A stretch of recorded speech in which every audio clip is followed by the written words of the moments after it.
Guido, a gente estava falando antes aqui, que eu vi você falando e tudo mais pela internet, um caso que você estava relatando de um psiquiatra que fica louco e tudo mais. E, cara, uma coisa que ficou que eu fiquei pensando sobre a tua vida, na tua profissão, que assim, eu vi, você acabou de me falar aqui que a loucura te ensina até hoje. A gente estava prestes a começar e você falou isso. E, cara, tem um ponto que as coisas passam a ser menos chocantes na tua profissão, porque eu imagino que no começo é tudo muito chocante. Porque toda hora tem um troço diferente e tal, mas deve ter um momento também que fica normal o esquisito, ou não? Boa, Igor. A sua pergunta é muito interessante. Sim e não. Eu me lembro, eu acho que a gente acaba se acostumando em lidar com as coisas que a gente lida o tempo todo. Uhum. Então, eu me lembro que no primeiro ano de faculdade tinha aula de anatomia. Anatomia, você tinha cadáveres e você dessecava para ver o que tinha por dentro. É o normal. A primeira vez que eu entrei no anatômico, que eu vi aquele cadáver para dissecar, isso, eu não me dei bem. Não me dei bem. Eu achei uma coisa tão... Não sei, primeiro, assim, lidando como médico com uma coisa... Uma coisa diferente, uma pessoa morta. Bom, e fiquei alguns dias sem comer carne. Caraca. Agora, no final do curso do ano, eu estava dissecando o cadáver com uma mão e com a outra eu estava comendo. Então, eu acho que a gente acaba se adaptando. O meu primeiro contato com a loucura foi interessante, porque não sabia nada, ainda estudante. Não queria, estudei na Faculdade de Santos, que é uma cidade linda, maravilhosa, com praia, etc. Naquela época também, uma delícia. E não queria saber de nada. Meus amigos já estavam, por exemplo, um indo para cirurgia plástica, outro para ortopedia, e eu não queria saber de nada. Até que um amigo de farra me convidou, falou: Guido, você não quer ver um ambulatório onde tem doentes mentais? Falei: opa, quero. E fui. Mas quando eu cheguei lá, fui todo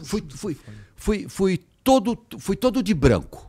Todo de branco, estudante, todo de branco, assim, tipo, fantasiado de médico, né? E quando eu cheguei lá... Chegou sozinho. Cheguei sozinho. E aí, cheguei sozinho, meu amigo não tinha ido, o médico não estava lá, e aí eu tive meu primeiro contato com a loucura, que era uma pessoa presa. Eu não sabia por quê, estava ali com algemas, né? Até o guarda perguntou: você quer que tire a algema? Eu falei: de jeito nenhum, deixa com a algema, lógico. E aí, o que aconteceu? Ele começou a contar alguma coisa para mim que eu não estava entendendo nada. Eu vi o prontuário, ele tinha matado o padeiro. Mas por que matou o padeiro? Aí ele começou a me contar e eu não entendi nada de nada. Entrou uma bicicleta no meio e não sei o quê, que o padeiro estava perseguindo e tal. E aquilo ficou na minha cabeça. E para mim, eu tinha que solucionar o que é a loucura? O que é o normal?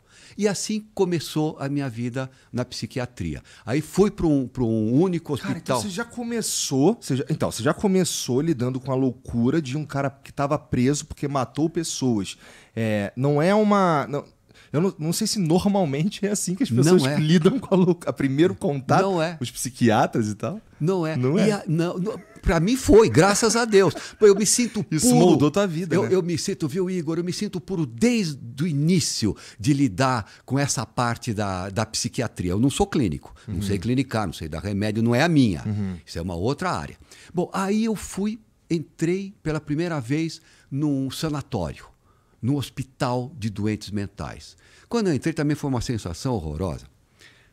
Abre uma porta, eu entro. Aí a porta fecha, aí abre a outra, eu entro. Quando eu entro, dá num pátio, e aquele pátio estava repleto de doentes mentais, e eu já tinha aquele receio daquela pessoa que tinha matado um que eu não sabia o que era. Então, eu com esse receio, eu comecei a andar com as costas assim na parede, encostado na parede. Aí hoje eu sei, porque aqueles internados falam: ó, um louquinho que acabou de chegar. Se misturava com a galera ali, né? Aí passou essa fase e me formei. E agora? Mas tudo aquilo era uma curiosidade. O que é loucura? Quais são os limites da loucura e da normalidade? Aí eu encontrei na Santa Casa aqui de São Paulo com um professor. Eu falei, professor, eu queria aprender tudo isso, um professor de psiquiatria. Ele falou, você só tem uma saída. Vai para o hospital de Juqueri e fica lá o maior número de tempo que você conseguir. E se você for para lá, vai para o manicômio judiciário. Ali você vai aprender. Aí eu fui. E lá os doentes mentais me ensinaram, e me ensinam até hoje. Pois é, o que você quer dizer com te ensinam até hoje? Você ainda tá difícil dizer onde é que está o limite da loucura e da normalidade? Como é que é? Por que eles te ensinam até hoje? Não, hoje não. Hoje esses limites eu superei todos. Tá. Já, desde lá de baixo, tá. desde do início. Você tem que saber o que é normal, o que não é, quais os limites, etc., porque faz parte da minha especialidade. Claro. Dizer o que é o que não é. E tu já participou de uns casos assim de grande repercussão, muitos casos assim de grande repercussão. Eu só fiz isso na vida e só faço isso na vida até hoje. Enquanto Deus me der saúde, eu vou continuar fazendo. Eu acho extremamente desafiador. Claro que não é todo dia que eu estou aprendendo. Hoje já tem Claro. Mas você sempre tem coisas que você pensa que você já viu tudo, não viu. Está sempre vendo coisa nova. Tá. Sempre vendo. E eu aprendi com eles limites, aprendi o que é de fato a loucura, o que é aquilo. Então eles me ensinaram, foram me ensinando no correr, no examinar, no convívio. Eu ouvi você, a gente estava conversando antes aqui, e eu falei que eu ouvi você dizendo que descobriu com esse psiquiatra que fica louco, que a loucura chega para todos, né? E cara, será que existe um jeito de sentir ela vindo? Como é que essas coisas acontecem, cara? Na verdade, ela não chega para todos. Ela é igual para todos. Isso, foi o que eu quis dizer, desculpe. Não, tudo bem. São perguntas absolutamente pertinentes. Ela chega para alguns predispostos, mas quando ela chega, ela é igual para todos. Tanto faz você fazer isso, aquilo, ter dinheiro ou não ter, etc. É igual. Igual, por exemplo, vamos mal comparando, um câncer. Um câncer de determinado órgão, ele é igual para todos. Claro que tem as suas variações e tal. Mas, tal como um câncer, a gente consegue reverter isso se está ali num estágio no começo, alguma coisa assim, a gente consegue segurar a onda da loucura? Depende do tipo de transtorno mental, não, é incurável. Você nasce, desenvolve e morre. Não tem saída. Você pode tentar o tratamento. Tratar você pode. Até uma pessoa em coma você pode tratar. Mas o sucesso você não vai ter. Então, a doença mental propriamente dita, verdadeira, não essa que se espalham por aí. Você viu que eu trouxe para não vir nenhuma banando, eu trouxe um livrinho para você, que é a decadência da psiquiatria, que ela psiquiatriza tudo. Então, hoje, as crianças que às vezes são mal educadas estão arriscadas a levar diagnóstico de transtorno do déficit da atenção e hiperatividade. Uma pessoa introvertida, inibida, tímida, está arriscada a levar um diagnóstico de autista. Então, isso é um horror, essa psiquiatria de hoje em dia. Então, eu falo da psiquiatria verdadeira, das doenças mentais verdadeiras. Então, essas, infelizmente, algumas são absolutamente incuráveis. Agora, não vou...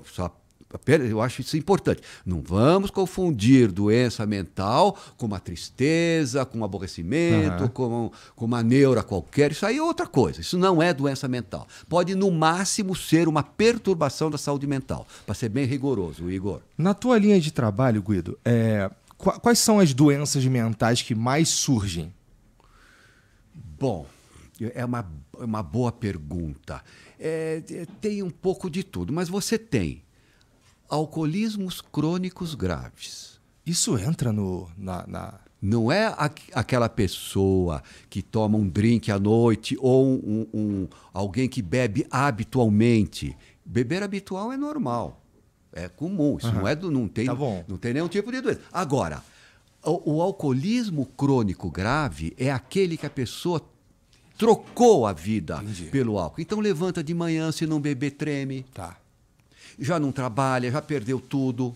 É uma derrocada muito grande. Mas é o crônico grave. Eu não estou falando daquele que toma um drink todo dia, ou etc. Outro problema, você tem, por exemplo, outras doenças. A esquizofrenia é uma doença grave, difícil. Psicopatia entra nesse grupo aí? Excelente pergunta. É porque... Tá, vai. Excelente. Não, é boa. Tá. Psicopatia não é doença mental, Tá. propriamente dita. O que ela é? Você... nada dá pulos, não é? Por exemplo, eu gosto muito desse exemplo. A noite se transforma em dia, mas ela passa pela aurora. Né? O fruto, ele vai amadurecendo aos poucos. A criança, ela também passa de criança a adulto aos poucos. E quando termina, se a gente puder falar assim, quando termina a loucura, digamos que seja nessa linha, não é nesta linha que começa a normalidade mental. A normalidade mental vai começar lá para diante. Existe um espaço, uma zona entre a loucura e a normalidade. Então, quem são os habitantes psiquiátricos dessa zona fronteiriça? São os psicopatas, como você falou. Que não são nem normais nem loucos. Entendeu? Entendi. Nossa. Nem normal nem louco. Essa daí é interessante. E é. O que ele tem de diferente do, vamos chamar assim, da loucura? Por que ele não se encaixa nas doenças mentais? Porque o doente mental, propriamente dito, ele, Igor, ele rompe com a realidade. A realidade é outra para ele. Ele rompe. O que é romper? Estão me perseguindo. Estão me perseguindo. Puseram veneno na minha caneca. Claro que ninguém pôs nada e ninguém está me perseguindo. Botaram um chip aqui para ler os meus pensamentos. Aí eu estou achando que é ele que está lá. Aí você vem para mim que eu te conheço e você fala, Guido, não é nada disso. Eu conheço ele trabalha aqui com a gente. Ele não pôs coisa nenhuma, não tem chip aí. Estão mancomunados. Entendeu? Porque entre a loucura e a realidade, o doente mental sempre vai ficar com a loucura. Para ele, o louco são os outros que não estão vendo.